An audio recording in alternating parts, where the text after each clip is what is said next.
Hello guys, magko-color kami. Naka-start na ako agad dito.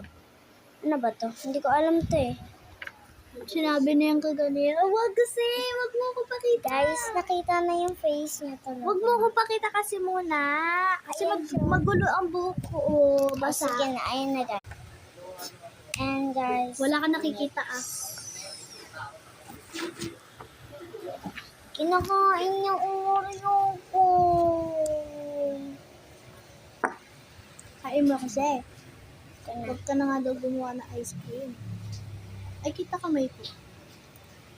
Hindi ako kita. Then magko-color na kami. Para makita. May coloring kasi kami. Kahit yung swimming ka magkaganina siya talaga. Ngayon yung kuya naman namin yung swimming. Sobrang sarap. Oreo. Hindi makita sa skin yung ano ko.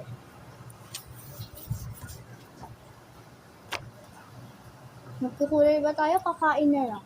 Ha? Ay, oo, magkakulay pa pala kami. Okay, mag-start na Nandito tayo. na ako sa page na to, guys. Dito na ako sa page. Parehas kami ng book. So, let's get So, ang first kasi started. dito is hindi ko alam, basta. Oo, kasi yung first sa kanila. Ang corn. Kasi ako na-flex yung iba.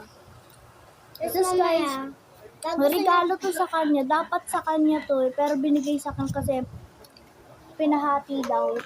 Okay lang guys, kahit wag na kayo mag-comment, magbe-video na lang ako bukas. Kasi malapit naman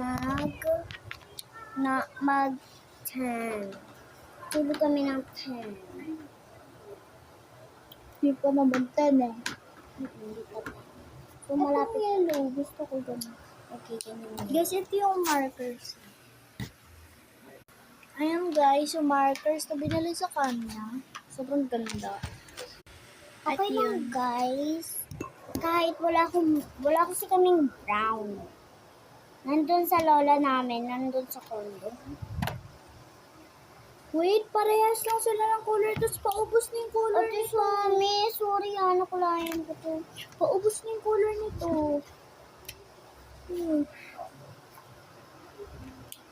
Wala na to. Guys. Ito na gagamitin mo. Ay, ito. Pili ka. Ito. Ay, ito. Parang hindi yan yellow. Okay lang yan. Light yellow to yun. Guys, malapit na matapos. Comment for part 2 na lang. Oh.